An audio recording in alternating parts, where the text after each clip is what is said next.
समक्ष उपस्थित हैं सुप्रसिद्ध निर्देशक श्री विवेक अग्निहोत्री जी। कृपया जोरदार करतल ध्वनियों से हमारे आज के मुख्य वक्ता का स्वागत किया जाए। श्री विवेक रंजन अग्निहोत्री जी।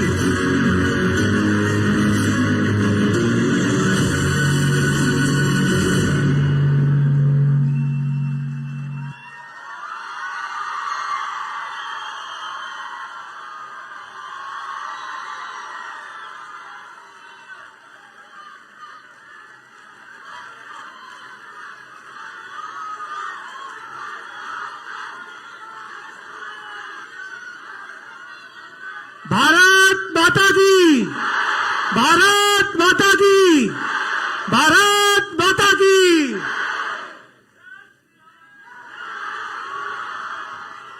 और इसके साथ ही मैं बुलाना चाहूंगा मंच पर हमारे आज के इस सत्र के मॉडरेटर श्री उमेश उपाध्याय जी को।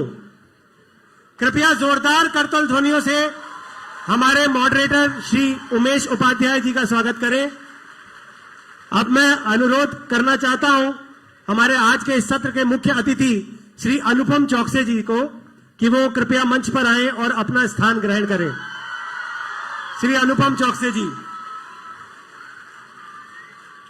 मैं अब हमारे विशिष्ट जनों के स्वागत के लिए आमंत्रित करना चाहूंगा विश्व संवाद केंद्र के कार्यकारी अध्यक्ष डॉक्टर अजय नारंग जी को कि वो आए और मंच पर आसीन हमारे मुख्य वक्ता श्री विवेक रंजन अग्निहोत्री जी का हार्दिक स्वागत एवं अभिनंदन करें। हमारे मुख्य वक्ता से आज कौन परिचित नहीं है। सुप्रसिद्ध फिल्म निर्देशक श्री विवेक रंजन अग्निहोत्री जी न केवल एक श्रेष्ठ पटकथा लेखक है बल्कि एक निर्देशक, लेखक और एक बहुत सक्रिय सामाजिक कार्यकर्ता भी हैं। आपको 2019 में द ताशकंद फाइल्स के लिए सर्वश्रेष्ठ पटकथा संवाद हेतु राष्ट्रीय फिल्म पुरस्कार से भी सम्मानित किया गया है। आप भारत के केंद्रीय फिल्म प्रमाणन बोर्ड के सदस्य भी हैं। इसके अलावा भारतीय सांस्कृतिक संबंध परिषद में भारतीय सिनेमा के सांस्कृतिक प्रतिनिधि हैं। तत्पश्चात मैं भारतीय चित्र साधना के ट्रस्टी श्री अजीत जी शाह से अनुरोध करता हूं कि वे मंच पर आएं और मंच पर आसीन हमारे मॉडरेटर श्री उमेश उपाध्याय जी का हार्दिक स्वागत और अभिनंदन करें। श्री अजीत जी शाह, कृपया जोरदार करतल ध्वनियों से आज के मंच पर आसीन सभी विशिष्टजनों का स्वागत करें। आपने जो ऊर्जा शुरुआत में दिखाई है उसमें कमी नहीं आनी चाहिए। हमारे आज के जो मॉडरेटर हैं इस सत्र के, हमारे मॉडरेटर श्री उमेश उपाध्याय जी एक वरिष्ठ एवं अनुभवी टेलीविजन पत्रकार हैं। वर्तमान में आप रिलायंस इंडस्ट्रीज लिमिटेड में प्रेसिडेंट और डायरेक्टर मीडिया हैं। आपका मीडिया उद्योग एवं शिक्षा क्षेत्र में 25 वर्षों से भी अधिक का अनुभव है। आप राजनीतिक विश्लेषक और टिप्पणीकार के रूप में ऑल इंडिया रेडियो से भी जुड़े हैं। अब मैं आमंत्रित करना चाहूंगा चित्र भारती के फाउंडर, ट्रस्टी और कोषाध्यक्ष श्री अनुपम भटनागर जी को कि वो मंच पर आए और हमारे मुख्य अतिथि श्री अनुपम चौकसे जी का हार्दिक स्वागत एवं अभिनंदन करें।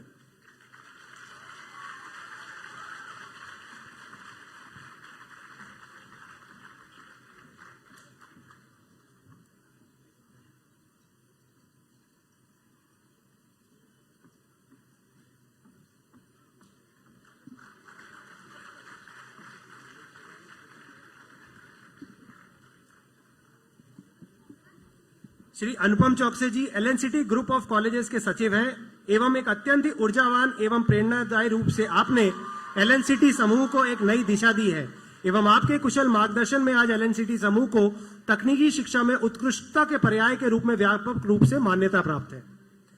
अब इस कार्यक्रम की शुरुआत करने से पहले मैं मंच पे बुलाना चाहूंगा संस्कार भारती के अखिल भारतीय संगठन मंत्री श्री अभिजीत गोखले जी को कि वो आए और एक बहुत ही जरूरी एवं महत्वपूर्ण सूचना आप सभी प्रतिभागियों के साथ साझा करें।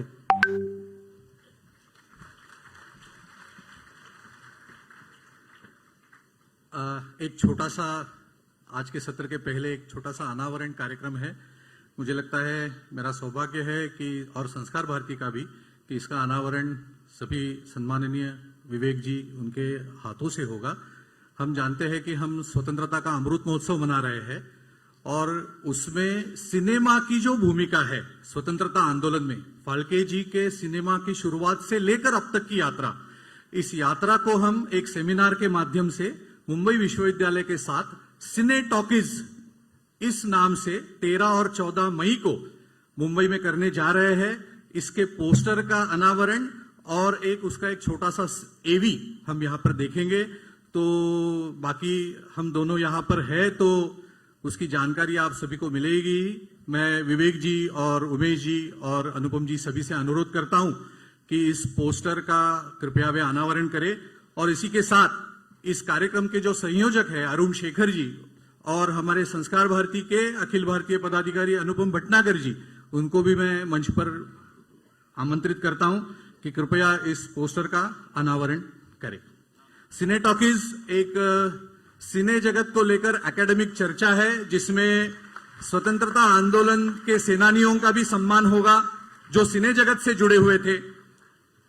फाल्के जी की प्रेरणा का भी चर्चा इसमें होगी। आप सभी से अनुरोध है, आप रजिस्ट्रेशन करके इससे जुड़ सकते हैं। इसकी सबकी जानकारी इसमें लिखित है। तो विवेक जी के हाथों इसका अनावरण हो रहा है, ये बहुत ही अच्छी बात है। मैं विवेक जी का बहुत बहुत हृदय से धन्यवाद करता हूं। इसकी जानकारी एक पत्रक के रूप में भी आपको मिलेगी और एक एवी के माध्यम से आप सभी, एक 2 मिनट की एवी है, उसको हम अभी देखेंगे। 2 दिन मैं भी यहाँ हूँ, अरुण जी यहाँ है, इसके बारे में अधिक जानकारी हम देख सकते हैं। स्वतंत्रता का आनंद ले। ये केवल एक शब्द नहीं, ये लाखों स्वतंत्रता सेनानियों के निरंतर संघर्ष और भीषण संग्राम का परिणाम है। भारतीय जनसमूह किसी न किसी स्तर पर इस विशाल स्वतंत्रता आंदोलन का भाग बना हुआ था। वहीं हमारा सिनेमा जगत भी इस स्वतंत्रता आंदोलन में प्रभावशाली भूमिका निभा रहा था। वास्तव में भारतीय सिनेमा का जन्म ही स्व के बोध की राष्ट्रीय अनुभूति का परिणाम है। 126 वर्ष पुराना भारतीय सिनेमा का इतिहास पिछले 500 वर्षों के भीषण संघर्ष और स्वतंत्रता के 75 वर्षों की यात्रा का बाइस्कोप है। इस यात्रा को स्मरणीय बनाने के लिए संस्कार भारती ने मुंबई विश्वविद्यालय के साथ 2 दिवसीय कार्यक्रम सिने टॉकीज, सिने सृष्टि, भारतीय दृष्टि, हम उन 2 दिनों में भारतीय सिनेमा जगत के कुंभ का लघु रूप तैयार करेंगे, जिसमें सिनेमा विषय से जुड़े छात्र, विचारक व रचयिता एकत्रित होकर स्वतंत्रता के 75 साल में सिनेमा जगत की यात्रा पर चर्चा व मंथन करेंगे। सुभाष घई, जानू बरुआ, विक्टर बनर्जी, मोहनलाल जैसी सिने जगत की विभूतियों ने इससे जुड़ने की पुष्टि की है। इस 2 दिवसीय आयोजन में भव्य उद्घाटन और समापन समारोह के साथ ही 1.5 घंटे के 6 रोचक सत्र भी होंगे। आइए सिनेमा के इस महाकुंभ का अभिन्न अंग बने। क्या लोग थे वो अभिमानी जो शहीद सिने टॉकीज, सिने सृष्टि, भारतीय दृष्टि।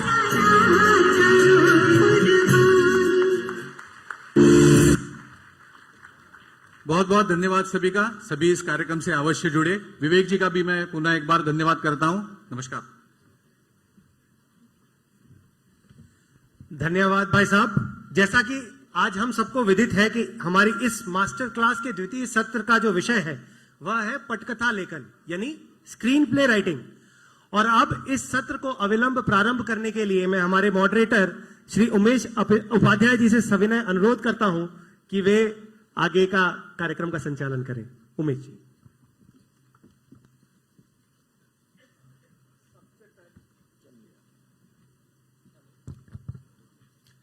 सबसे पहले तो दद्दा की इस पावन भूमि को नमन। आप सबका बहुत बहुत स्वागत है मास्टर क्लास में। मास्टर यहां बैठे हुए हैं, क्लास यहां है, हम लोग तो बीच में ऐसे ही हैं। खैर, दद्दा की जो कविता है, मुझे तोड़ लेना बनमाली उस पथ में तुम देना फेंक, मातृभूमि पर शीश चढ़ाने जिस पथ जाएं वीर अनेक। ये बचपन से हम सुनते आए हैं। जब ये कविता गाई जाती थी तो रोंगटे खड़े हो जाते थे। लेकिन विवेक जी ने तो ऐसे पुष्प चढ़ाने वालों को जिस तरीके से वंदना की है कश्मीर फाइल्स के द्वारा, वह सराहनीय है।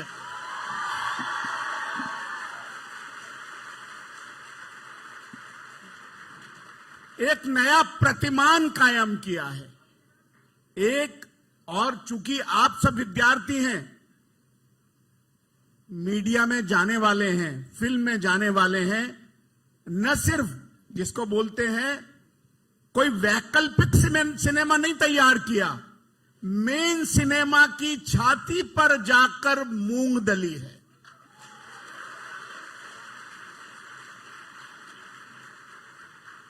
नहीं तो एक वैकल्पिक सिनेमा चालू हो जाता कि भाई ये भी देख लीजिए टाइप, अगर भीड़ नहीं जुट रही है तो सुबह के शो में लगा देते हैं। ऐसा सिनेमा जो आज भी हॉल्स के अंदर टिकट नहीं मिल रही है। मुझे अभी विवेक जी ने बताया, ऑटो रिक्शा वाले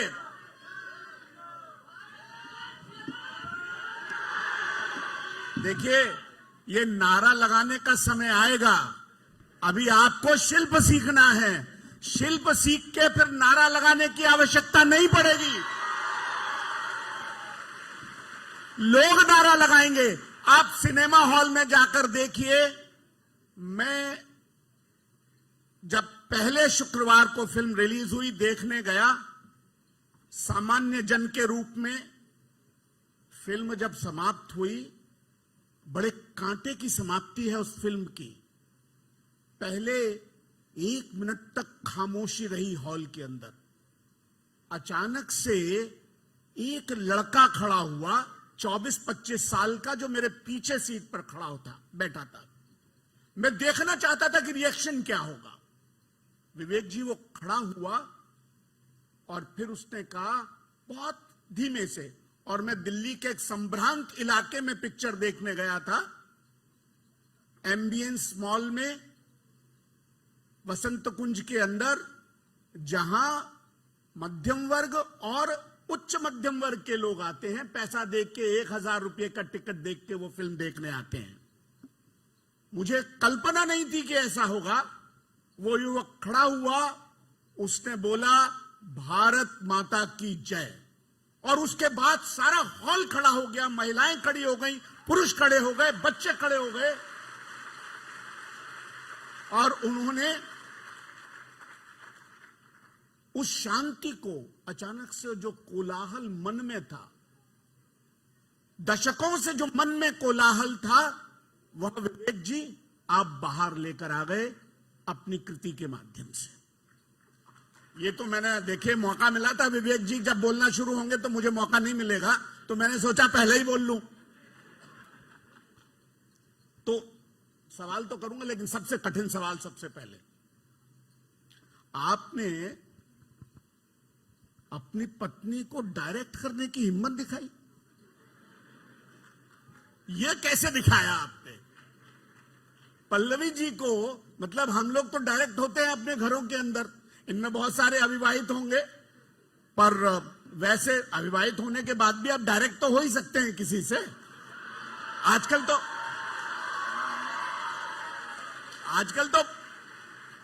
तो कई बार विवाह से पहले डायरेक्शन चालू हो जाता है ना।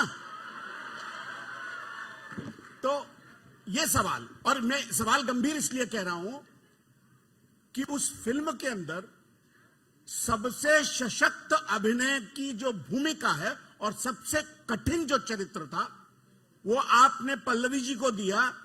तो सेट पर वो आपको डायरेक्ट करती थी कि आप उनको डायरेक्ट करते थे?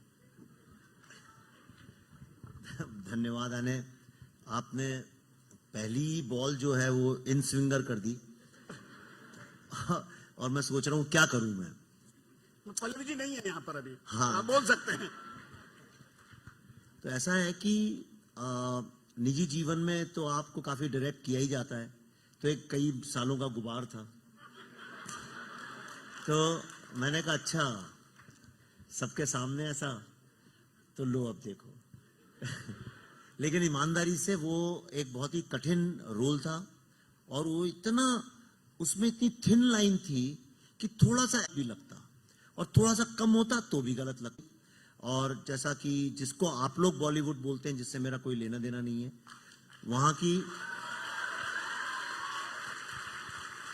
वहां की जो एक्ट्रेसेस हैं वो, उनका ये होता है मेरा लुक क्या होगा, मैं कैसी दिखूंगी।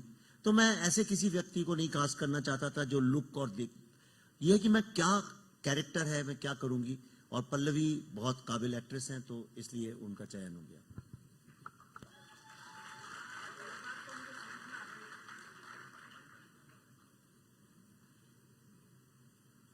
हाँ, एक बात तो समझ में आ गई कि अब मुझे भी एक फिल्म डायरेक्ट करनी है। खैर, अब फिल्म पर आते हैं। पटकथा की बात करनी है। फिल्म के शिल्प को अगर हम देखें, और मैं सचमुच में कहूं, और जो बात आपसे कह रहा था, हम जब दिन में खाने पर बैठे थे तो मैंने ये फिल्म देखने के बाद शिंडलर्स लिस्ट देखी। बच्चों, आप लोगों ने नहीं देखी होगी तो देखिएगा। जो पीड़ा, जो दर्द ज्यूज को मारे जाने पर उन्होंने उभारा है, वो दर्द और पीड़ा आपने उसी शिद्दत के साथ, उसी शिल्प के साथ, इतने कम बजट में कैसे उभारी, ये मन में मेरे सवाल आया। वो तो स्पिलबर्ग हैं भाई, उनका तो बड़ा नाम है, आप उसी श्रेणी में कैसे पहुंच गए अचानक?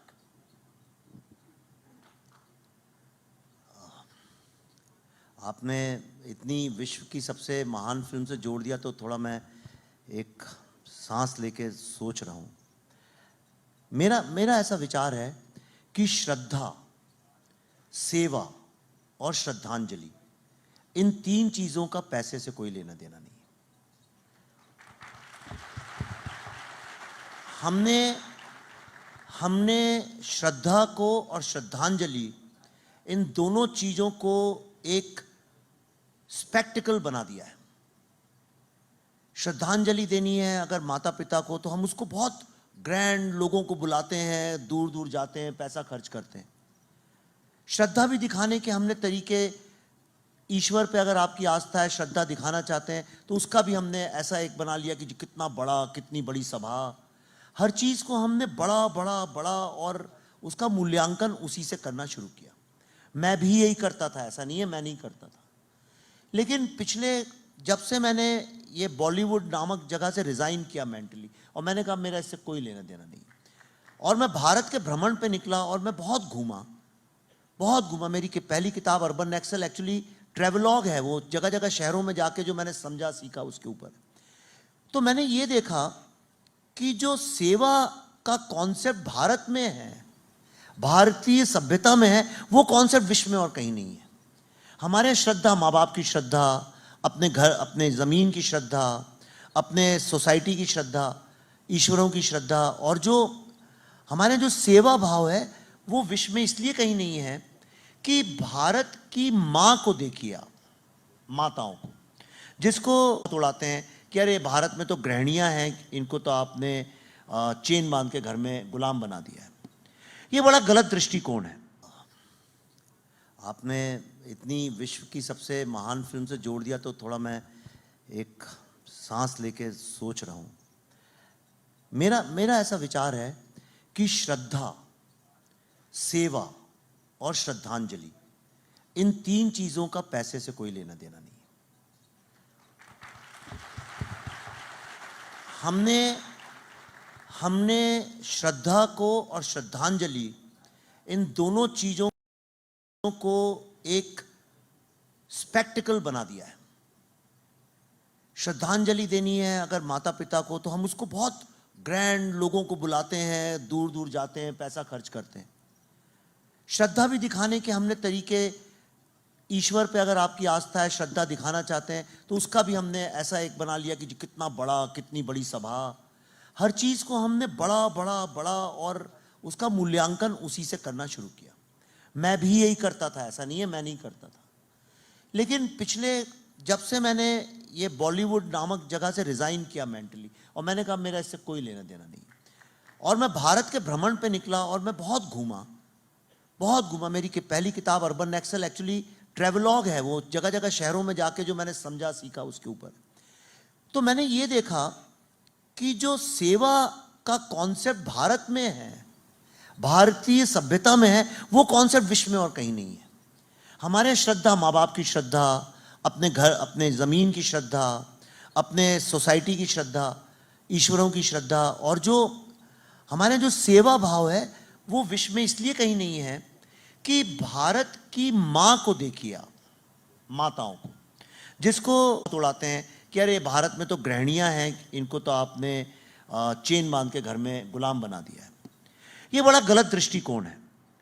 मैंने देखा कि उस माँ का जो सैक्रिफाइस है, उसका जो त्याग है, वो इतना अभूतपूर्व था। कहीं भी चले जाइए और भारतीयों के बारे में उस देश के लोगों, लेकिन इसको, इस भाव को लाने में जो आपने कहानी ली पूरी की पूरी, और सबसे अच्छी बात यह है कि वो पूरी फिल्म एक फोकस पर रहती है, घोड़े की तरह से एक ही निगाह पर रहती है। और आपने जिक्र किया, भारतीय फिल्मों में शोध की अक्सर बात नहीं होती, शोध होता भी नहीं है। आपने ये शोध कैसे किया? क्योंकि जो दर्द वहां उकेरा है, वो दर्द पहले यहां लिया होगा ना, तभी तो वहां उछला है, निकला है।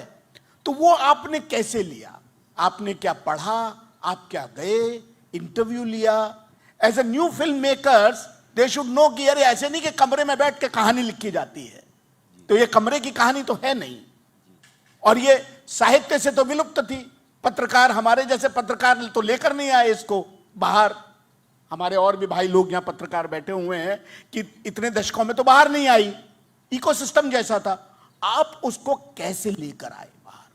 शोध कैसे हो? ये बहुत अच्छा सवाल है और बड़ी खुशी की बात है कि ये स्टूडेंट्स के सामने पूछा गया। देखिए, आप लोग भी कल को फिल्म मेकर्स बनेंगे, कम्युनिकेटर्स बनेंगे, पत्रकार बनेंगे, कम्युनिकेशन की फील्ड में ही जाएंगे कहीं ना कहीं।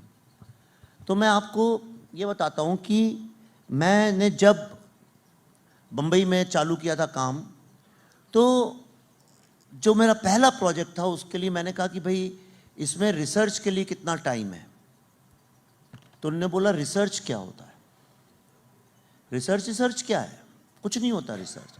कह लेंगे जनता को क्या लेना देना रिसर्च से? ये एक भावना नहीं, ये कोई एक्सेप्शन नहीं था, ये रूल था, और अभी भी है और रहेगा। ये ऐसी कौम है, ये बदलने नहीं वाली। आप लिख के ले लीजिए, ये अभी थोड़े दिन शोक मनाएंगे कश्मीर फाइल्स आने का, लेकिन फिर वहीं पहुंच जाएंगे जहां से ये निकले थे। तो राइटर को ना तो लिखने के लिए टाइम दिया जाता है, ना उसको शोध के लिए टाइम दिया जाता है, और ना उसको पैसे दिया जाता है। पूरे विश्व में देखिए, बिजनेस के रूल्स एक ही होते हैं। भारत में 120 करोड़ अमूमन रहते हैं, 100 करोड़ लोग रहते हैं। ये बड़ी गंभीर बात है और ये समझना बड़ा आवश्यक है, और मैं चाहता हूं अगर कोई पत्रकार लोग हैं तो इस बात को उठाएं। 130 करोड़ लोग रहते हैं, लेकिन भारत की जो सबसे सफल फिल्म आज तक की है उसको मात्र 3 करोड़ लोगों ने देखा है। ऐसा कौन सा बिजनेस है जो 130 करोड़ के मार्केट में से सिर्फ 3 करोड़ के मार्केट को एक्सप्लॉइट करता है और एक बाकी को छोड़ देता है? यह गलतफहमी है। ऐसा नहीं है कि ये लोग छोड़ देते हैं, लोगों ने उनको छोड़ दिया है। लोगों ने पैसे उस पर खर्च करना बंद कर दिया, और उसका कारण यह है कि एक स्टार जिसको कि एक्टिंग भी नहीं आती है, वो लेता है 150 करोड़, और राइटर को भिखारी बना दिया जाता है। वो गरीब दरिद्र की तरह से 15-20 लाख रुपए उसको मिलते हैं, वो भी लास्ट के 2-4-5 लाख रुपए उसको नहीं दिए जाते हैं। हमारे यहां परंपरा, ये राष्ट्र इतना धनी रहा है, राजाओं ने यहां पे, महाराजाओं ने यहां पे लिखने पढ़ने कला में जो लुप्त लोग थे, उन लोगों को इतना रिवॉर्ड किया है, इतना रिवॉर्ड किया है। कालिदास, तुलसीदास, तानसेन, ऐसे लोगों को कभी अपने घर बार पैसे की चिंता ही नहीं करनी पड़ी, वो सिर्फ अपनी कला में केंद्रित है। पर हमारे यहां हमने राइटर को इतना इतना गरीब बना दिया है कि वो झुके कंधे से ही अंदर घुसता है। कभी आपको मैं चैलेंज करता हूं, अभी तो मैं हूं यहां पर, कोई स्टार आ जाए अभी यहां पे और राइटर डायरेक्टर्स हैं, उनकी बॉडी लैंग्वेज का चेंज, आप लोग कम्युनिकेशन के हैं, आप बॉडी लैंग्वेज में चेंज देखिएगा। स्टार जैसे ही घुसेगा वो ऐसे घुसेगा, और राइटर डायरेक्टर होंगे उनके कंधे ऑटोमेटिकली झुक जाएंगे।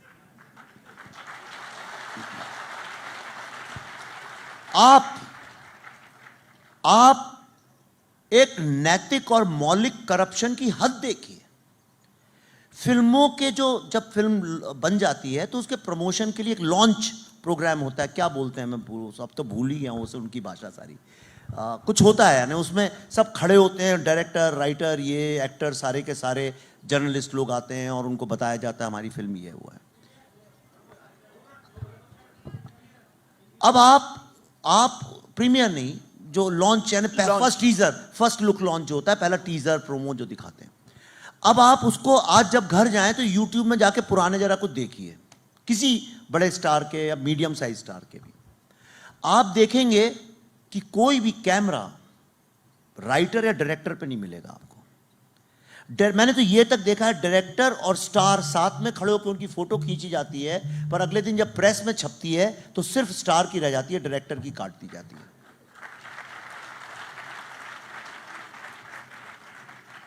मतलब ये, इसको अगर बहुत सिंपल लैंग्वेज में आपको समझाऊं तो मतलब ये है कि आप एक गुरु के संरक्षण में बड़े हुए, उससे सब कुछ सीखा, शिक्षा ली, जो बनना था बने, और एक बार कभी आपने एक फोटो खिंचाई जिसमें आपके माँ बाप और गुरु सब खड़े हैं, पर एल्बम ने आपने सब काट दिया, सिर्फ अपनी फोटो और शहर के सबसे बड़े धन्ना सेठ के साथ अपनी फोटो लगा दी। ये बड़ी पीड़ा वाली बात है, और मुझे बड़ा आश्चर्य है कि भारत के लोगों को इससे पीड़ा क्यों नहीं है, और राइटर और डायरेक्टर्स को पीड़ा क्यों नहीं। मुझे बड़ी पीड़ा हुई, तब मैंने इस इंडस्ट्री को छोड़ा और मैंने कहा अब मैं वो फिल्में नहीं बनाऊंगा जो लोग सुनना चाहते हैं, अब मैं वो बनाऊंगा जो मैं कहना चाहता हूं। और मेरी फिल्मों का और हमारी फिल्मों का जो भी हम प्रोड्यूस करेंगे, पल्लवी जी और मैंने डिसाइड किया, उसका सबसे बड़ा स्टार होगा उसका राइटर और डायरेक्टर। और हमने इस फिल्मों के अलावा भी कुछ और काम किए हैं जो शायद सब नहीं जानते हैं, पर इसलिए नहीं जानते हैं क्योंकि उसमें मैं और पल्लवी कहीं नहीं दिखते हैं। उसके जो राइटर और डायरेक्टर हैं वो सबसे आगे हैं। हमने मराठी का एक इतना अभूतपूर्व सीरियल किया था जी के लिए, जो सबसे फेमस है, असंभव नाम का वो था। उसके डायरेक्टर को सब जानते हैं और राइटर को सब जानते हैं महाराष्ट्र में, और उसी का जो राइटर है इस फिल्म में उसने बिट्टा कराटे का रोल किया, चिन्मय। तो आपके सवाल का मैं भूमिका इसलिए बताई कि ये एक बड़ी दर्द भरी बात है। तो ये जो बॉलीवुड का पूरा जो सिस्टम है, ये मान के चलता है कि ऑडियंस मूर्ख है। हमेशा जब भी आप कुछ लिखते हैं कहते हैं अरे यार इसको हटाओ, ये रिक्शे वाला नहीं समझ सकता। आपका फोकस रिक्शे वाले पे है और आपको लगता है रिक्शे वाला मूर्ख है, जबकि असली ज्ञानी वही है। ज्ञान उसका है नेटिव इंटेलिजेंस। तो जब हमने अपना प्रोडक्शन शुरू किया बुद्धा है ना ट्रैफिक जैम से, तो हमने दो रूल्स बनाए। एक, फिल्म का जो क्रिएटर है वो हमेशा ऊपर रहेगा। दूसरी चीज जो हमने तय करी वो ये कि ऑडियंस बहुत इंटेलिजेंट है, और जितनी कम पढ़ी लिखी ऑडियंस है वो पढ़े लिखों से ज्यादा इंटेलिजेंट है। ये हमारा एक एजम्पशन हमने अपना एक कॉर्पोरेट, क्योंकि मुझे पता है ये बात।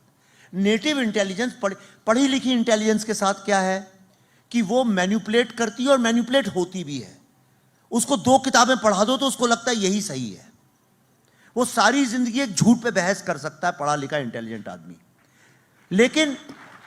लेकिन जो नेटिव इंटेलिजेंस का आदमी है, जिसने जमीन से, अपनी माँओं से, पिताओं से, लोगों से, गुरु से, सरकमस्टेंसेस से इंटेलिजेंस जिसको आई है, वो स्वयं पे भरोसा रखता है, और जो वो समझता है वो कोई और नहीं समझता है। इसीलिए आप देखिए बुद्धा है ना ट्रैफिक जैम इतनी डिफिकल्ट फिल्म थी, लेकिन मैं हिंदुस्तान के जिस कोने में लेके गया लोगों ने उसको समझा और उसको उतनी इज्जत दी। ताशकंद फाइल्स जब मैं बना रहा था, 2 मिनट जवाब दूं? अरे बिल्कुल। द ताशकंद फाइल जब मैंने, बुद्धा है ना ट्रैफिक जैम 6 साल अटकी रही। सुनील जी यहाँ, इनकी बड़ी मेहरबानी थी कि इनने मुझे प्रेरित किया और वो एक हिस्ट्री बनी। द ताशकंद फाइल्स, ताली बजाने में कंजूसी क्यों?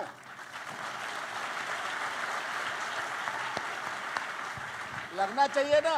भोपाल के माखनलाल चतुर्वेदी विश्वविद्यालय के सभागार में युवा लोगों के बीच, जिनमें जान है, उनके बीच में बैठे हैं।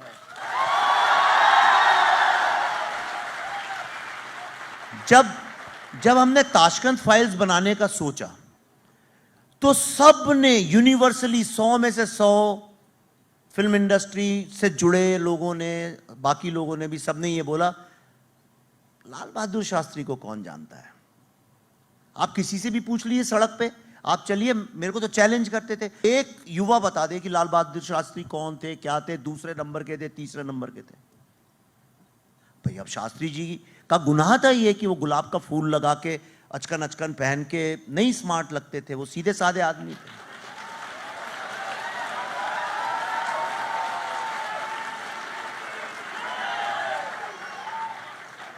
ना उनको अपने को भैया, दादा, चाचा कहलाने का शौक था। उन्होंने पब्लिक से ही झूठे रिश्ते नहीं बनाए थे, उन्होंने राष्ट्र के साथ एक रिश्ता बनाया था और उसको मरते दम तक निभाया। तो मैं सबसे यह कहता था, चूंकि लोगों को नहीं पता है इसलिए वो शायद जानना चाहेंगे। और मैंने ये चैलेंज किया था कि जिस युवा को नहीं पता है यही युवा सबसे ज्यादा जाके देखेगा। और उसको किसी ने हाथ नहीं लगाया। बड़े संघर्ष के बाद, बड़ी मुसीबत के बाद, फिर दूसरी समस्या यह थी कि भाई एक कमरे में 8-9 बुढ़े लोग बैठे हुए बक बक बक बक बक बक करे जा रहे हैं। कहले ये तो टेक्निकल बातें कर रहे हैं दुनिया भर की, कभी सन 1960 आ जाता है, कभी ये आ जाता है, कभी कोल्ड वॉर आ जाता है, पहला सीनी रशन लोगों के बीच। कौन देखता है ये सब फिल्में भाई? गाना नहीं, कॉमेडी नहीं, एक्शन नहीं, कोई ड्रामा नहीं, कुछ नहीं, बस 9 लोग बात कर रहे हैं कमरे में बैठे हुए एक समस्या पे। तो सबने बोला, एक चार्ज ला, कहते ये वर्बोस फिल्म है और वर्बोस फिल्म कोई नहीं देखेगा। वर्बोस का मतलब होता है जिसमें बहुत ज्यादा डायलॉग हो, लोग बात ज्यादा कर रहे हैं। और आप देखिए विधि का विधान जब फिल्म रिलीज हुई, उसको ना तो डिस्ट्रीब्यूट किया गया, ना उसको कोई किसी ने उसका रिव्यू किया। बहुत बुरी हालत से रिलीज हुई थी, मात्र 150-200 सिनेमा हॉल में। लेकिन वो फिल्म 120 दिन चली। 2019 की सबसे बड़ी स्लीपर नेशनल अवार्ड डायलॉग्स और स्क्रीन प्ले के लिए मिला।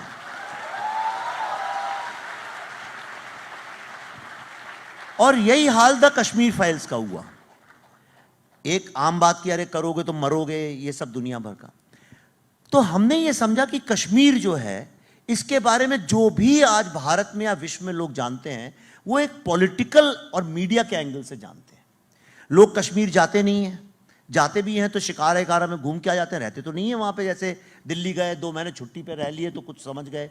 वहां तो आदमी जाता है 2-4 दिन के लिए, शिकारा में बैठता है, गुलमर्ग जाता है, 2-3 जगह वो करके वापस आ जाता है उसको। और कश्मीर में इतना बढ़िया उन लोगों ने एक सिस्टम बनाया है कि आप कश्मीर कभी देख ही नहीं सकते, उसके आगे जाने ही नहीं देते आपको जगह का नाम भी नहीं पता चलेगा जहां असली कश्मीर बसता है। तो मैंने कहा, लेकिन जो लोग मरे हैं, ये शिव और सरस्वती की जो जमीन है, आज भारत की जो ज्ञान की गंगा है, जो दर्शन है भारत का, जो एक अद्वैत का जो पूरा कॉन्सेप्ट है, शैविज्म का कॉन्सेप्ट है, वो जिस जमीन से निकला है, वहां पे आज एक भी हिंदू नहीं रहता है और इस विषय में कभी बात नहीं होती। तो हमने एक रिसर्च किया और 100 में से समझ लीजिए लगभग अमूमन 85 जो युवा थे, उनका यह मानना था ये तो मुस्लिम लोगों की ओरिजिनल जमीन है। और कुछ हिंदू लोग जाके वहां पे बस गए थे और फिर उनको निकाल के बाहर कर दिया गया।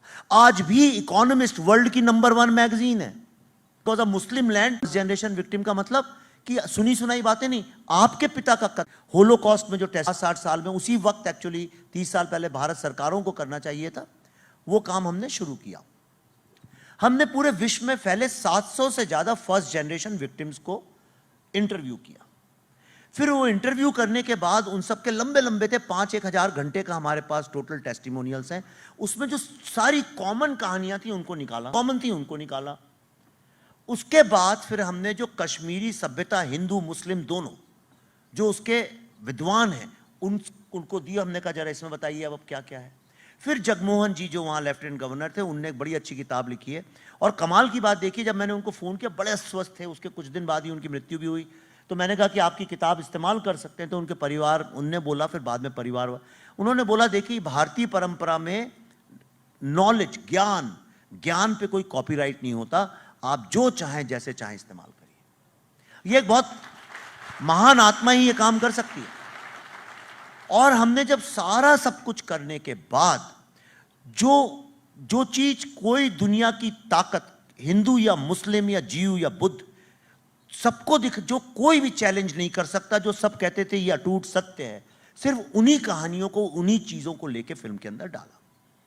दूसरी बात, इसमें एक बड़ी कठिन समस्या ये थी कि ये फिल्म तो है ह्यूमैनिटी वर्सेस टेररिज्म, जो सिनेमा समझते हैं ह्यूमैनिटी वर्सेस टेररिज्म, पर मुझे यह पक्का पता था कि फिल्म आप कुछ भी बनाइए, मुद्दा वो हिंदू मुस्लिम बन जाएगा। इसलिए ये मैं कभी बताता नहीं किसी को, शांति से करता हूं, पर आज भोपाल में बैठा हूं अपनी जमीन पे, इसलिए आपको बता रहा हूं ईमानदारी से। किसने फिल्म देखी है यहां? ओके, तो बहुत लोगों ने, वाह, धन्यवाद, बहुत धन्यवाद, बहुत धन्यवाद आपका, बहुत धन्यवाद। और जिन्होंने नहीं देखी, अगले 3-4 दिन ये चित्र साधना का समारोह समाप्त हो जाए, अभी मत जाइएगा, उसके बाद जाके देखिए और सिनेमा में खरीद के देखिए। और कल शायद दिखा भी रहे हैं कुछ, कल यहीं पे दिखा रहे हैं जी।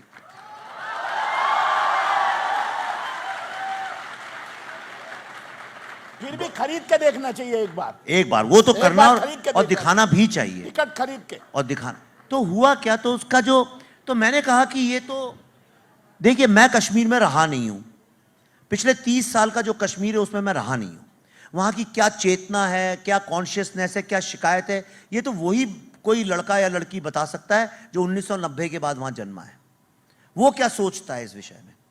तो मैंने ढूंढ के एक जो बहुत ही मुझसे नाराज रहने वाला एक कश्मीरी मुस्लिम लड़का, जो बड़ी वहां क्रांति भी लाने के मूड में रहता है, मैंने एक दिन उसको फोन लगाया ढूंढ ढांड के। उसने बाद में हमारे साथ काम भी किया। तो मैंने उससे कहा तुम एक काम करो, तुम इतने क्रोध में मत हो, तुम ये मत सोचो कि मैं कोई तुम्हारे खिलाफ बना रहा हूं, तुम एक सीन जो तुम्हारी मर्जी हो वो लिख दो, जो तुम्हें लगता है वो तुम लिखो अपने दिल से, और मैं तुम्हें यह वायदा करता हूं कि एक शब्द, एक कॉमा, एक फुल स्टॉप चेंज नहीं करूंगा। और जो शिकारे वाला सीन है लास्ट में, जहां पे कृष्णा पंडित अब्दुल से मिलता है, आपको पता होगा, देखा है जिनने, वो डल लेक में जो जा रहा है, कहता है वो कौन सा जानवर है जिसको हर जानवर कौवा गिद्ध खाना चाहता है? हमारा कश्मीर। तुम्हारे पास एटम बम है, मीडिया हमारे पास नहीं है, तुम लोग हमें रेपिस्ट और टेररिस्ट समझते हो क्या? ये बच्चा, वो जो पूरा का पूरा सीन है, वो एक कश्मीरी मुस्लिम लड़का जो कि कश्मीर वैली में रहता है, उसने लिखा है।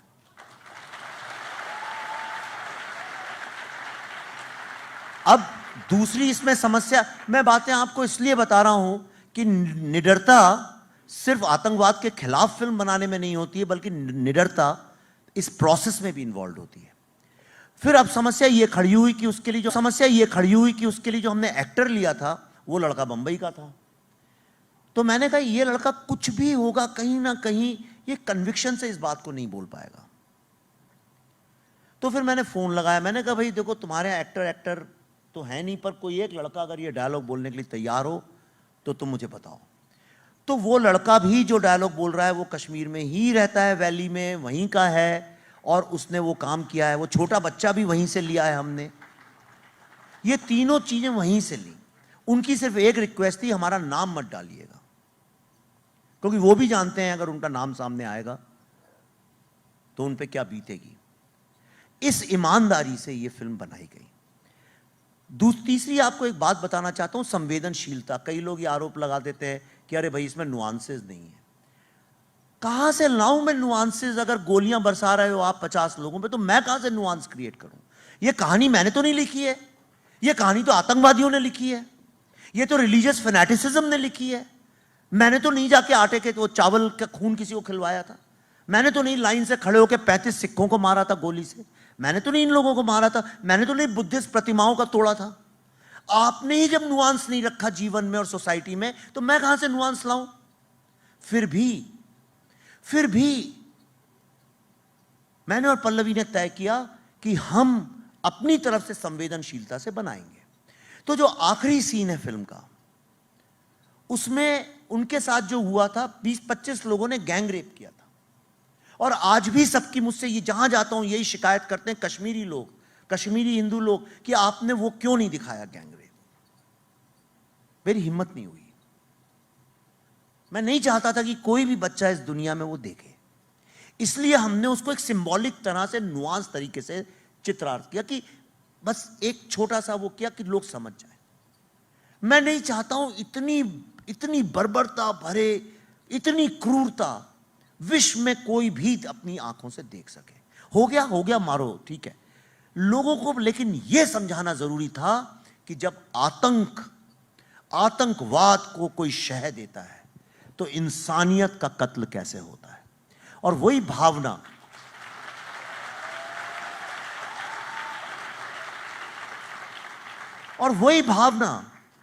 भावना जब फिल्म खत्म होती है उसको ही लेख के लोग उठते हैं। इससे एक बात साबित हुई, अगर आप अपना काम श्रद्धा से, यह सोच के कि ऑडियंस आपसे ज्यादा इंटेलिजेंट है, ऑडियंस को इज्जत देके पूरा जो उनको देनी चाहिए इज्जत वो देके अगर आप किसी चीज को श्रद्धा से बनाएं तो वो भावना लोगों तक पहुंचती है, लोग कनेक्ट करते हैं। और बदले में आप देखिए, किसने सोचा था कि ये फिल्म एक दिन 300 करोड़ तक भी पहुंच सकती है, पहुंची जाएगी कुछ दिनों में। सॉरी, मैंने बहुत लंबा जवाब दे दिया, पर वो आवश्यक था। पूरा कथानक कैसे लिखा जाता है, स्क्रिप्ट कैसे होती है, समझने वाले पूरे समझेंगे। दो बात मैंने आपके इस उत्तर से पकड़ी जो मैं बताना चाहता हूं। एक बात आपने कही कि फिल्म मैंने किसी और के लिए नहीं बनाई, अपने लिए बनाई। इस देश की सबसे ज्यादा कही जाने वाली कथा राम कथा है। इस देश की सबसे ज्यादा बिकने वाली पुस्तक रामचरितमानस है और हनुमान चालीसा है। तुलसीदास जी बालकांड के पहले श्लोक में क्या लिखते हैं? स्वांतः सुखाय, अपने सुख के लिए मैं रचना कर रहा हूं। मैं कोई चारण या भाट नहीं हूं कि राजा के लिए लिख रहा हूं। और आज की राजा कौन है? पैसा। तो जब आप पैसे के लिए लिखते हैं तो ना उसमें श्रद्धा आती है, ना भावना आती है, फिर पता नहीं ऊट पटाख सा कैसा आता है कि आप देखते रहते हैं, आधी पिक्चर देख के बीच में छोड़ जाते हैं, जो आजकल हो रहा है। तो सबसे बड़ी बात है, आप सबको ये जो एक बड़ा बात कही विवेक जी ने, वो ये कि जब भी आप कोई कृति बनाएं, आर्टिकल लिखें, किताब लिखें, फिल्म बनाएं, डॉक्यूमेंट्री बनाएं, ये मत सोचें कि मैं इसके लिए बना रहा हूं। उसमें वो संवेदना डालें जो लास्ट में इन्होंने कहा, मेरी संवेदना क्या है, मेरी सेंसिटिविटी उसमें क्या है, यह इंपॉर्टेंट है। दूसरी बात जो आपने कही, आपने कहा रिक्शे वाला वो समझते हैं कि बुद्धिमान नहीं है, दर्शक तो ऐसे ही है, बहुत ज्यादा बुद्धि का इस्तेमाल करते हैं वो। और तुलसीदास जी कहते हैं बुद्धि से ऊपर होती है विवेक, और आप तो स्वयं विवेक हैं। विवेक का इस्तेमाल करना, इंटेलेक्ट का इस्तेमाल नहीं होता है जब आप कोई चीज बनाते हैं। इंटेलेक्ट, बुद्धि और मन से ऊपर होता है विवेक। विवेक का इस्तेमाल कीजिए। जो विवेक जी ने महिलाओं के साथ, कश्मीरी महिला के साथ हुए बलात्कार को न दिखाते हुए किया, उसके बावजूद भी उसको दिखाया। तो यह बहुत महत्वपूर्ण बात है। एक और शिल्प के बारे में सवाल आपसे पूछना चाहता हूं, और आपने शुरू के अपने वक्तव्य में वो बात कही थी कि आप जब निकले तो आपको यह नहीं मालूम था कि आप डॉक्यूमेंट्री बनाएंगे, फीचर फिल्म बनाएंगे, किताब लिखेंगे। जब मैं फिल्म देखता हूं, बड़ा खूबसूरत है इसके अंदर, और राम गोपाल वर्मा ने भी थोड़ा इसी बारे में इशारा किया है। तो कभी ये फीचर फिल्म का शिल्प इसमें आता है, कभी डॉक्यूमेंट्री का शिल्प आता है। इसको आपने कैसे ब्लेंड किया? क्या सोच के ब्लेंड किया या स्वयं ही होता गया? इसके दोनों ही जवाब दे देता हूं, एक असली जवाब दे देता हूं और एक बौद्धिक जवाब दे देता हूं। विवेक वाला जवाब दीजिए। देखिए, ये फिल्में, ये जो अद्भुत, इसके साथ जो एक अद्भुत डिवाइन अलौकिक माँ सरस्वती का आशीर्वाद, ये बहुत बड़े बूढ़ों के पुण्य से ऐसी चीजें होती हैं। मैं सिर्फ माध्यम बना, ऐसा मेरा विश्वास है, ऐसा मैं मानता हूं, ऐसा मैं मानना चाहता हूं। मुझे माध्यम बना लिया गया, और मुझे शायद इसलिए माध्यम बना लिया गया कि मुझे एक ही चीज का घमंड है कि मुझसे ज्यादा सरस्वती का बड़ा उपासक कोई नहीं है। ऐसा मेरा अपना एक सोच है। तो ऐसा नहीं है, हालांकि ऐसा सत्य नहीं है ये, लेकिन ऐसा मुझे लगता है कि मैं मेरी माँ ही शारदा है, और देखिए मेरी असली माँ का नाम भी शारदा ही था, और वो पढ़ी लिखी नहीं थी, बिल्कुल भी पढ़ी लिखी नहीं थी। और मेरे पिताजी बहुत बड़े विद्वान थे, वाइस चांसलर थे, उनके अंडर में थीसिस लोग करते थे, और बड़े वेदों का उनने ट्रांसलेशन किया, बड़े विद्वान थे, भोपाल में ही थे वो। लेकिन मेरे पिताजी जब अनुमान लगाते थे एक सिचुएशन का, तो वो अक्सर गलती निकलती थी। और मेरी माँ बिल्कुल पढ़ी लिखी नहीं थी, और वो कहती थी देखो ऐसा करोगे तो ऐसा होगा, तो हमेशा वैसा ही होता आया। तो शारदा की श्रद्धा में शायद कुछ तो है। तो वो, लेकिन इसका बौद्धिक ये है कि ये फिल्म जब हमने जब शुरू करी, तो शुरू के 2 दिन पल्लवी जी इंटरव्यू कर रही थी लोगों के। हमने अमेरिका में, यूके में, जर्मनी में, सिंगापुर से लोग, साउथ अफ्रीका, पूरे विश्व में जहां फैले हैं, उनके घर जा जाके किया। और मैं ये मान के चल रहा था इसकी कुछ डॉक्यूमेंट्री वगैरह बना के अपनी यूट्यूब चैनल पे डाल देंगे। कोई फाइनेंस करने को तैयार नहीं था। जो सबसे बड़ी OTT कंपनी है, उनसे जब बात हुई तो उन्होंने बोला इसमें आप भाई फिल्म में आप इस्लामिक टेररिज्म, हमारी ग्लोबल पॉलिसी है, वर्ड यूज नहीं कर सकते। तो मैंने कहा अगर भाई इस्लामिक टेररिज्म वर्ड यूज नहीं करेंगे तो फिर दिखाएंगे क्या? उन्हें कोई क्या अपनी मर्जी से उन्होंने कहा चलो छुट्टियों पे चलते हैं दिल्ली और लौट के नहीं आए, क्या करें यानी? तो बोले नहीं हमारी ये ग्लोबल पॉलिसी है। तो मैंने कहा अच्छा हिंदू टेररिज्म वर्ड यूज करूंगा चलेगा? कहले हाँ, उसको लेके हमारी कोई पॉलिसी नहीं है। तो मैंने उनसे पूछा, बहुत बड़ी कंपनी है, वर्ल्ड की नंबर 1 है, इंडिया में ही सिर्फ घाटे में चल रही है, बाकी जगह बहुत पैसा कमाती है। ऐसा मैंने नहीं, उन्हीं के CEO अभी आए थे कुछ दिन पहले, उन्होंने मुझसे बोला, बड़े आश्चर्य की बात, तो मैंने वो जो लड़कियां थी बैठी हुई, आजकल तो कॉलेज से निकल के जॉब मिल जाते हैं बड़े बड़े, और कई लोग पूछते हैं कि अच्छा आप बताइए आप क्या जानते हैं, उन्हें लगता है वही। और ये सत्य बोल रहा हूं, कैमरे हैं इतने सारे, तो इसलिए मैं डरता नहीं हूं इस बात से कल को कोई बोले तो। आपको सत्य बता रहा हूं।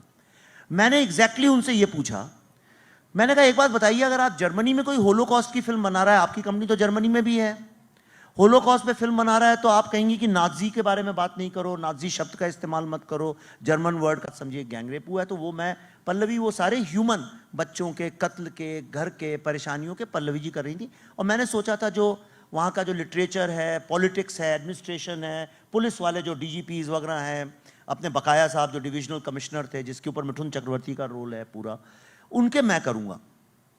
मैंने देखा शुरू के 2-3 दिन पल्लवी ऐसे आंखों से आंसू ही बह रहे हैं, रो रहे हैं, आंखें सूज जाती थी। तो मैं गाड़ी चलाता था, पैसे थे नहीं हमारे पास, तो मैं ही गाड़ी चलाता था वहाँ अमेरिका में। तो मैंने एक दिन पल्लवी से कहा देखो ऐसा है, हम लोग फिल्म मेकर्स हैं और हम क्रिएटिव लोग हैं, तुम अगर सब्जेक्ट के साथ इन्वॉल्व हो जाओगी और उनके दुख में तुम भी रोने लगोगी तो ऑब्जेक्टिविटी बचेगी ही नहीं, तो गलत बात है। तो पल्लवी को समझ में आया, पर उसके अगले ही दिन मेरे को इंटरव्यू लेना था, और वो एक ऐसे लड़के का था, और ये काफी दिन की बात है, पर तब तक ये चल रहा था कि एक डॉक्यूमेंट्री ऐसा कुछ बनाएंगे। और मैंने कहा कुछ नहीं होगा तो चलो अर्बन नक्सल हिट है, किताब तो लिख ही देंगे। हम इंटरव्यू करने, एक लड़का है जिसका नाम है हिमांशु गंजू, और मैं चाहता हूं आप इस कहानी को 2 मिनट जरा ध्यान से सुने। उससे हम जब मिलने गए, उसकी पहले क्या हुआ बाद में बताऊंगा। और ये लड़का 4 या 5 साल का था जब इसके माता पिता, बड़ा फेमस किस्सा है वो कश्मीर का, प्राणा गंजू जी और उनके हस्बैंड, उनको दोनों को मार डाला गया। माँ को तो खैर बहुत बुरी तरह से करके अंततः काट पीट के जेलम में फेंक दिया गया। नानी तो ये पिताजी जो थे बड़े, उनको राजेश खन्ना बोलते थे वहां पे कश्मीर में, बाल बाल जुल्फें थी, स्कूटर चलाते थे बजाज का। तो बड़ा जब माहौल खराब हो रहा था तो दोनों बच्चों को, लड़का जो 4-5 साल का था, उसकी बहन 6-7 साल की थी, नानी के घर छोड़ दिया सोपोर में, और बोला हाँ मैं शाम को आऊंगा तो मैं लेके जाऊंगा। शाम हो गई, वो आए नहीं। अगले दिन दोपहर या शाम को उनके जो जिगरी दोस्त थे, जिगरी बोल रहा हूं मैं आपको, यानी बचपन से जो खेलते खेलते बड़े हुए थे बर्फ में, वो 2 दोस्त आए, और नानी ऊपर फर्स्ट फ्लोर में रहती थी। उनसे बोला कि अरे भाई कहाँ है वो गंजू साहब? तो उन्होंने बोला कल शाम को छोड़ के गए भाई, बोले अभी 2 घंटे में आ रहा हूँ, आए नहीं, तुम उनके दोस्त हो, जाओ पता करो। तो कहने लगा अच्छा एक काम करिए, अगर नहीं आए तो ये बच्चे हमारे को दे दीजिए, दोनों मैं इनको ले जाता हूं, घर पे कहीं फंस गए होंगे, मैं छोड़ देता हूं। उन्होंने बोला नहीं हो सकता है, कुछ परेशानी हो, कहीं चले गए बच्चे, कहां जाएंगे? कहने लगे वो नहीं मिले तो हम रख लेंगे अपने घर पे। नानी ने कुछ सेंस किया, उन्होंने बच्चों को नहीं जाने दिया, उन्होंने कहा नहीं नहीं नहीं, उनको यहीं रहने दो, जब आएंगे गंजू साहब ले जाएंगे। और जब वो निकले तो उन्होंने ऊपर से देखा तो वही स्कूटर जो गंजू साहब का था, ये दोनों दोस्त लेके आए हुए थे। नानी ने तुरंत इन दोनों बच्चों को लिया और लेके वहां से किस तरह से भागी वो एक अलग कहानी है, और वो छोड़ छाड़ के पहुंची जम्मू में, और जम्मू से फिर अंततः पूना। और जो बच्चे छोटे थे वो कहाँ है, पिताजी कहाँ है, माँ पूछा होगा, 1-2 साल तक पूछा होगा, तो उनको उन्होंने बताया कि बेटा वो बहुत अर्जेंसी थी, थाईलैंड चले गए थे और वहां उनका स्कूटर एक्सीडेंट हो गया। 7-8 साल का बच्चा धीरे धीरे इस बात से एडजस्ट कर लेता है, चलो माँ बाप का एक्सीडेंट हो गया, प्यार तो उसे नानी का मिल ही रहा था। और नानी ने कहा बच्चों को सिर्फ पढ़ाना है, और उनको खूब पढ़ाया। वो लड़का जब 19 साल का हुआ तब उसने अपनी बहन या नानी की ड्रॉर एक दिन कभी कुछ ढूंढते हुए खोली होगी, इंजीनियर बन गया था, 19 या 20 साल का रहा होगा पूना में, तो उसमें उसको कई सारे न्यूज़पेपर की कटिंग्स मिली, और उसमें जब उसने अपनी मां का विवरण पढ़ा तो फिर वो भारत छोड़ के चला गया अमेरिका।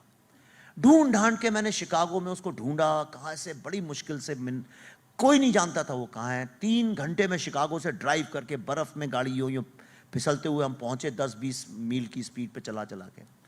जब वो मिलने आया हमसे तो मुझे लगा हम गलत पते पे आ गए हैं। वो तो ऐसा बाहें खोल के इतना खुश, सुबह से लेकर शाम तक 5-6 बज गए, वो तो ऐसे बात कर रहा था कि जैसे जिंदगी में एक पार्टी चल रही है बहुत जबरदस्त। अरे क्या life is all about having fun, और कुछ नहीं है, ये नहीं है, वो नहीं है, दुनिया भर। और मैं बार बार उसे मुद्दे पे लाऊं, फिर मुझे लगा पल्लवी से नहीं हो पाएगा ये काम। तो मैंने कहा सुनो, हमें जाना है भाई कल, और जरा बैठो बातचीत करते हैं। उसकी बीवी बगल में बैठी हुई थी, वो 12वीं से उन दोनों की दोस्ती थी, बाद में शादी हो गई, तो वो 20-25 साल से उसे जानती थी। और धीरे धीरे बात करते करते जब उस लड़के ने पूरा मुझे, वो टूट पड़ा, रो पड़ा। कहता है आप सोचिए ऐसा कौन बदकिस्मत बेटा होगा जिसको 20-21 साल की उम्र तक यही नहीं पता होगा कि उसकी मां और पिता के साथ क्या हुआ। कहता मुझे इस बात का सदमा कम है कि मेरे मां बाप मर गए, मुझे इस बात का सदमा है कि मुझे ये सुख भी नहीं मिला कि मैं अपने मां बाप का शोक मना सकता। उस दिन मैंने तय किया, वहीं पे उससे बात करते करते, मैं बोल रहा हूं तो मेरा गला भर आता है, उस दिन मैंने तय किया कि मैं फिल्म बनाऊंगा।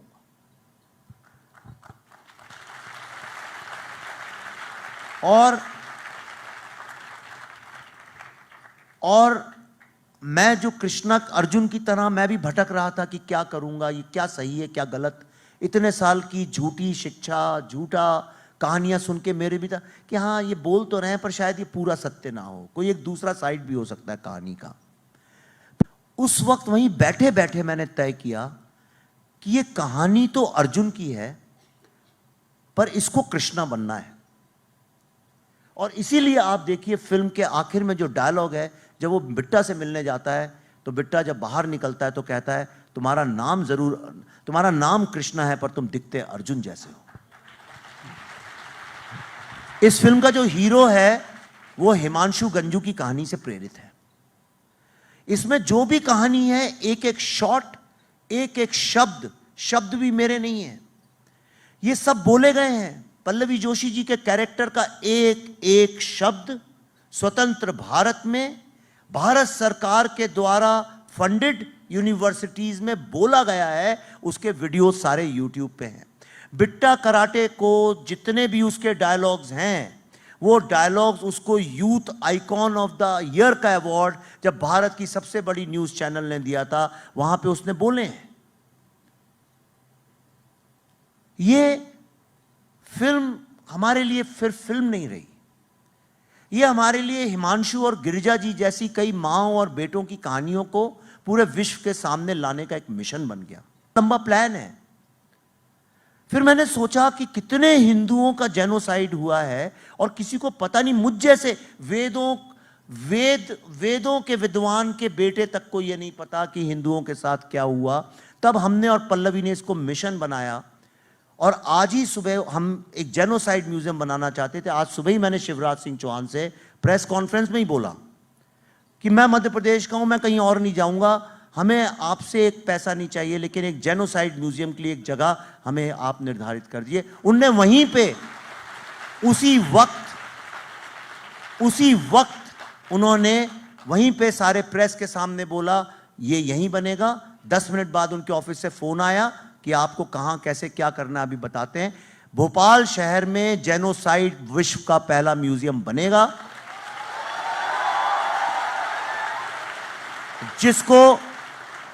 जिसको मैं और पल्लवी जी बना के छोड़ेंगे। और जो भारत की मानवता, हमारी जो मानवता का जो दर्शन है, जिसको सारी दुनिया हमें सिखाती है और कहती है ह्यूमन राइट्स, उसका जवाब वो होगा। सारे विश्व के लोग समझेंगे कि जब मानवता की बात आती है सबसे ऊपर भारत का नाम होना चाहिए। ये हमारा कमिटमेंट है, ये कमिटमेंट हमारा है। जब आप हिमांशु गंजू की कहानी बता रहे थे तो मेरे भी आंसू आ रहे थे, और इस दर्शक दीर्घा में बैठे हुए इस ऑडिटोरियम में जितने लोग हैं, किसी की आंखों में तो सबके दिलों में तो आंसू थे ही। इसलिए इस फिल्म का कथानक, इसके स्क्रिप्ट जो आपने कहा, शब्दों में उकेरी लेकिन लिखी तो कहीं और गई थी। ये बात सही है। इसलिए पटकथा, डायलॉग, ये सब कई बार बेमानी हो जाते हैं, जैसा आप कह रहे थे, जब दिल से कुछ बनता है। लेकिन चूंकि ये मास्टर क्लास है, कुछ चीज़ों पर वापस आना चाहिए। हमने कहा कि आप ही ने कहा कि सब्जेक्ट से थोड़ा डिटैच होना चाहिए, है ना। एक और सवाल आपसे पूछता हूं, और कई बार अखबारों में भी छपता है कि ये तो बहुत अच्छा हुआ को आपने स्थापित कर दिया, आपकी फिल्म ने स्थापित कर दिया, लेकिन वहां जेनोसाइड तो छत्तीसिंहपुरा में भी हुआ, सिखों का भी हुआ, औरों का भी हुआ। उसको आपने इसमें नहीं शामिल किया। क्या आगे फिल्म बनाएंगे या इसमें क्यों नहीं शामिल किया? मतलब बहुत सारे प्रश्न मन में आते हैं। कुछ कहना चाहेंगे इसके बारे में? देखिए, फिल्म एक आर्ट है। फिल्म कोई पॉलिटिकल स्पीच नहीं है, फिल्म कोई डॉक्यूमेंट्री नहीं है, एक कला है। और वो कला जो है, उस कला में और जो अर्जुन सीख रहे थे उसमें कुछ फर्क नहीं है। अर्जुन को जब गुरु द्रोणाचार्य ने बोला कि तुम्हें सिर्फ मछली की आंख दिखनी चाहिए और कुछ नहीं दिखना चाहिए, हम भी उसी बात को लेके चले। अगर इस फिल्म में हम और चीजें डालते तो क्या है, वो जो मूल मुद्दा था वो भी डाइल्यूट हो जाता, और बिना बात का, बिना तुक का एक तर्क चालू हो जाता, वाद विवाद आपस में, इतने हुआ, ये हुआ, वो हुआ, दुनिया भर का। इसलिए हम इसको पकड़ के चले। बुद्धिस्ट लोगों के साथ भी बहुत अत्याचार हुआ वहां पे, सारी मूर्तियां तोड़ दी गई। आज शंकराचार्य जो हिल है उसमें तार लगे हुए हैं, उसको जेल बना दिया गया। दलितों के साथ कितने दलित मारे गए वहां पे, बहुत दलित मारे गए, गुजर लोग मारे गए, डोगरा मारे गए, क्रिश्चियन लोग मारे गए भाई, और तो छोड़िए। तो कहने का मेरा मतलब यह है कि फिल्म को मैं चाहता था लोगों के। मेरी अगली फिल्म जो हमने अनाउंस की है अभी हाल फिलहाल, उसका नाम है द दिल्ली फाइल। सवाल हम लोग लेंगे, और सबसे पहले मैं बहुत बैक बेंचर से सवाल लूंगा। बैक बेंचर और कोई लड़की, भाई जेके माइक, आप बोलिए भाई। इनको दे दीजिए, सामने खड़ी हैं। अच्छा चलिए, आप विवेक जी, हाँ प्लीज गो अहेड। आप क्या उसको ड्रम में वो छिप जाता है, और जब आतंकी आते हैं तो उसको मार देते हैं, और मारने के बाद वो उसके ही खून से चने चावल को उसके पत्नी को खिलाया जाता है। सर, इसका मतलब क्या है? मतलब आप दिखाना क्या चाहते थे? और जिनके साथ हुआ था उनका नाम है बीके गंजू था, नाम मतलब था। तो ये सत्य कथा है, ये आतंकवाद का असली रूप है जो आपने देखा, जिस पे यकीन नहीं होता। इसलिए फिल्म में आखिर में एक डायलॉग भी है कि कश्मीर का सच इतना सच है कि झूठ ही लगता है। इधर इधर माइक दीजिए, इधर इधर इधर माइक दीजिए। हाँ sir, hello hello hello hello sir, hello hello, एक मिनट मैं पूछ लूं, उसके बाद पूछ लीजिए। विवेक जी, विवेक भैया बोलूंगा क्योंकि मैं भी ग्वालियर से हूं और आप भी ग्वालियर से रहे सर। यहाँ यहाँ हाँ जी, विवेक भैया बोलूंगा क्योंकि आप भी ग्वालियर से, मैं भी ग्वालियर से हूं, मैं भी चित्रभार पर। सवाल पूछे और आपका जो, सर क्योंकि हम यहाँ कोई पॉलिटिकल डिस्कशन नहीं कर रहे हैं, तो करण जौहर और विवेक अग्निहोत्री में क्या फर्क है? वो फर्क तो बच्चा बच्चा जानता है।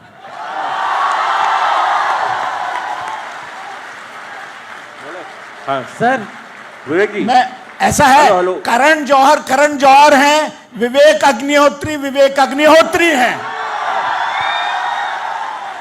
चलिए एक प्रश्न इधर से। हेलो विवेक जी, मेरा नाम नितेश विवेक जी गर्ग है, इधर। एक मिनट। विवेक जी, मेरा एक प्रश्न है। आपको इस फिल्म को बनाने के लिए बहुत ज्यादा संघर्ष करना पड़ा, फाइनेंशियली दिक्कतें आई आपको। अब आप लोग भारत की भविष्य हो, मेरे को इतना भरोसा है आप पे।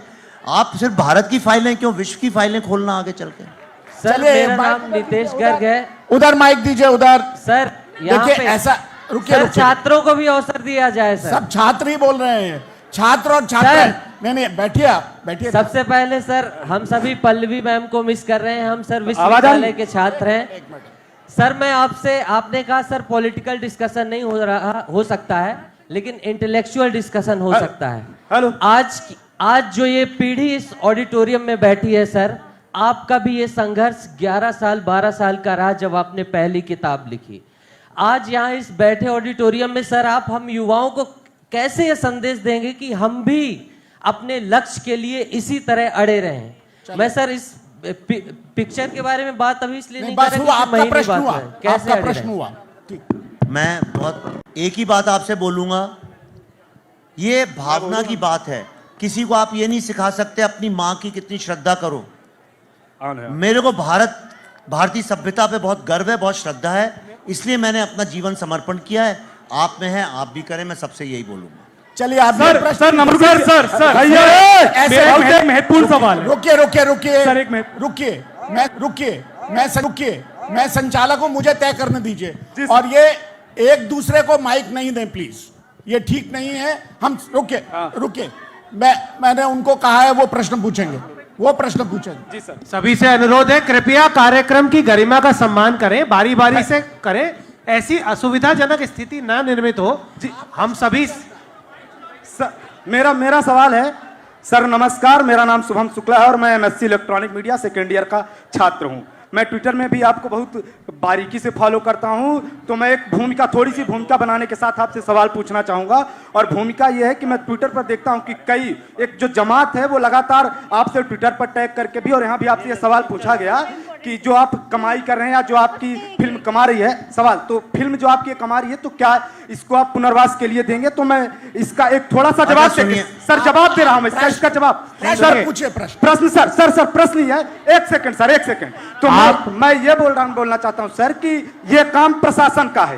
पहली बात तो शुभकामनाएं, और जो लोग बोलना चाहते हैं तो यही क्यों मूवी नहीं बना रही है? और मेरा सवाल आपसे यह है कि चूंकि इसके बाद एक कंट्रोवर्सी क्रिएट हो गई है, कई बड़े इतिहासकार हैं वो ट्विटर में ये लिख रहे हैं कि जो कश्मीरी पंडितों के साथ हुआ वो 86 की सरकार परिवर्तन के बाद हुआ, जबकि असलियत ये है कि जब अफगानिस्तान में 1980 में जब तालिबान का हमला हुआ था, जब तालिबान आपका प्रश्न क्या है? प्रश्न बताइए। प्रश्न मेरा ये है कि क्या आप कश्मीर फाइल्स 2 बनाएंगे सर, जिसमें आप अफगानिस्तान से दिखाएं कि किस तरह अफगानिस्तान से इस्लामिक आतंकवाद कश्मीर में आया? बस ठीक। बैक स्टेज से अनुरोध है कि सारे माइक्स जो ऑडियंस में है उनका संपर्क कृपया बंद कर दें। हाँ सर। चलिए, ये देखिए क्या है कि समय बहुत 15 मिनट थे, 15 मिनट से भी ज्यादा 20 मिनट हम लोगों ने ये बात कर ली। मैं एक बात करता हूं, अभी तक जो प्रश्न आए हैं उन प्रश्नों के आप पूरे एक बार संक्षेप में जवाब दे दें, और उसके बाद हम कोई प्रश्न नहीं ले पाएंगे।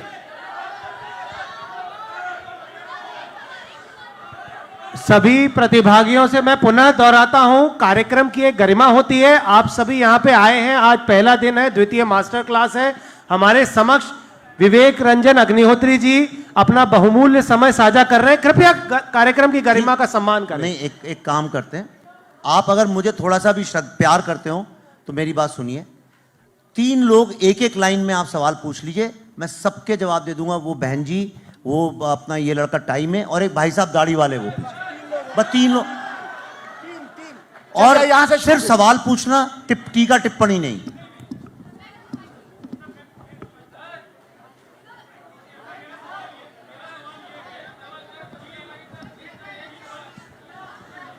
उधर माइक दीजिए, उधर माइक दीजिए, उधर माइक दीजिए।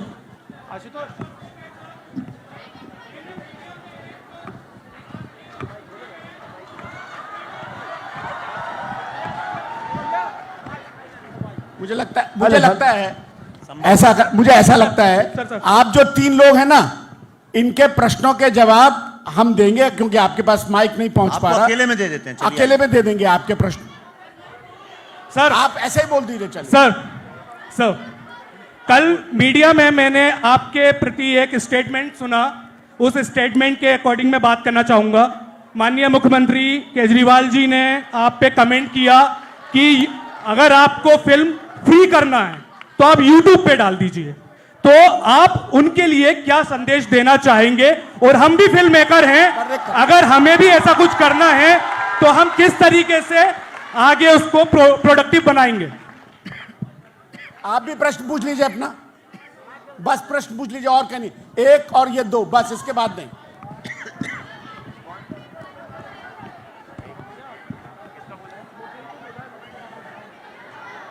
ऐसा है विवेक जी, समय खत्म हो रहा है, उसके बाद हमें बस।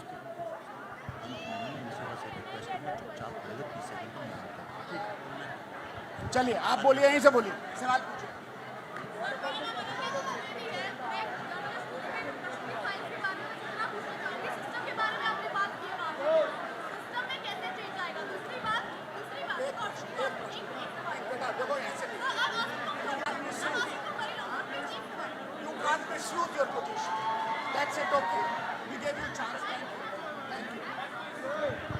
अब मैं अनुरोध करूंगा विवेक जी से। विवेक रेंटू, मैं भी सीख ही रहा हूं, हम सब बाहर बात करेंगे, पर आपने, उमेश जी बहुत बहुत धन्यवाद। पर मैं जाने के पहले आप लोगों से सिर्फ 1 मिनट कुछ बात कहना चाहता हूं। आपसे मिलता हूं मैं, अभी सवाल का जवाब दूं। मेरी बात ध्यान से सुनिए, जरा ध्यान से सुनिए। मुझसे ये बात किसी ने नहीं बोली थी, इसलिए मैं 30 साल वेस्ट कहता हूं, क्योंकि मैं अपने मकसद पे नहीं पहुंच पाया। इसलिए मैं आप सबसे कहना चाहता हूं, मैंने 3 चीजें सीखी हैं, वो मैं आपको बताना चाहता हूं। कभी भी इतना पैसा मत कमाओ कि संतोष मिल जाए। संघर्ष हर समय जीवन में रहना चाहिए। संघर्ष के बिना कोई कला नहीं, संघर्ष के बिना समाज का उत्थान हो नहीं सकता। संघर्ष से प्रेम करना सीखो। दूसरी चीज, दर्द। एक कलाकार के दिल में दर्द होना बहुत आवश्यक है। आज जिसको आप बॉलीवुड बोलते हैं, वहां पे कला इसलिए खत्म हो गई क्योंकि उसके अंदर दर्द नहीं है।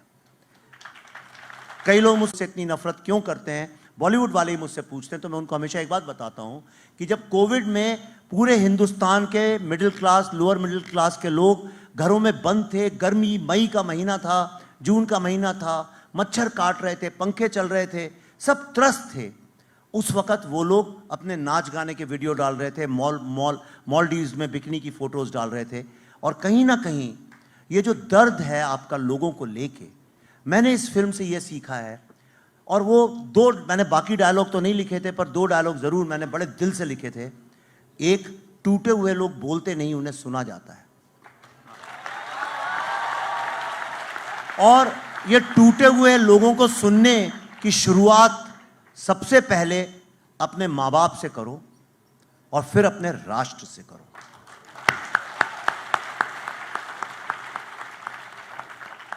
और तीसरी बात, निर्भीकता, निडरता।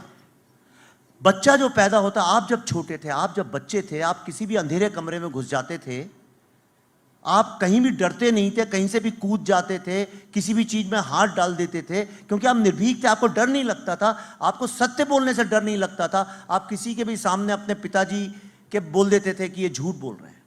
पर धीरे धीरे हमको झूठ बोलना, डरना सिखाया जाता है। तो अपने बचपन की जो निर्भीकता है उसको पहचानो। मैं सिर्फ उन लोगों के लिए बात कह रहा हूं जो कलाकार बनना चाहते हैं।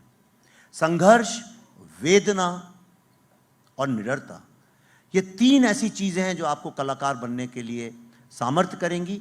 लास्ट में मैं चाहता हूं आप सब लोग इस फिल्म को बनाने में उन 100 लोग जिन लोगों ने पैसे, जीवन, सुख, दुख कुछ नहीं सोचा, त्याग दिया, सिर्फ मेरा पागलपन था और पल्लवी का पागलपन था कि हम ये करेंगे। 4 साल बिना सवाल पूछे। एक तो लड़की है बेचारी जिसका मिसकैरेज हो गया, उस दिन भी काम कर रही थी, उसके बाद फिर प्रेग्नेंट हुई, डिलीवरी हुई, जिस दिन डिलीवरी हुई उस दिन भी वो हॉस्पिटल से काम कर रही थी। ये जो कमिटमेंट है, मैं चाहता हूं एक बार इस कमिटमेंट के लिए आप सब लोग खड़े होकर उन लोगों के लिए तालियां बजाएं जोर से।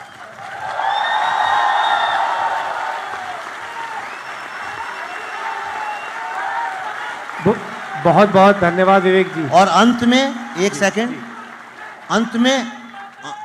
अंत में हम लोगों ने बहुत अपने भाइयों बहनों, एक सेकंड, हमने अपने भाइयों बहनों को खोया है। ठीक है, हम मिलते हैं, सब करते हैं, लेकिन मैं आपसे चाहता हूं अगर आपके हाथ में फोन है तो उसकी टॉर्च जलाएं और मात्र 30 सेकंड के लिए हम खामोश रह के उनको श्रद्धांजलि दें। नहीं, एक बैक स्टेज कोई बात नहीं है, कोई बात नहीं, लाइट में भी टॉर्च चले, आप चिंता मत करिए, पर शांत, एकदम शांति से, श्रद्धा से श्रद्धांजलि दें। 30 सेकंड।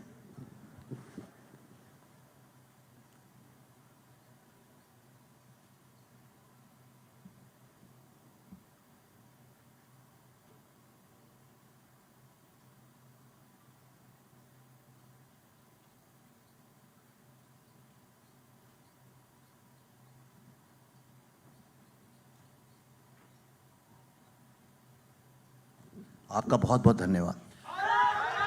बहुत बहुत